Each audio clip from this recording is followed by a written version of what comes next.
Okay. So it looks like we're going with.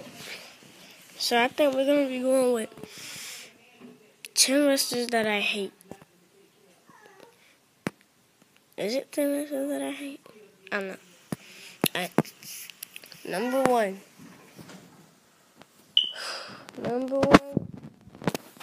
AJ Styles. Number two, well, AJ Styles is scared of everybody. He got beef with like almost everybody in WrestleMania. SmackDown and Raw. No, the second people that I hate are the W Boys. Don't like W Boys at all. I will explain that later. The New Day, number three, I hate them. I don't like them. They're gay. Papa Shango, no. Papa Shango is off. Boogeyman, I don't do.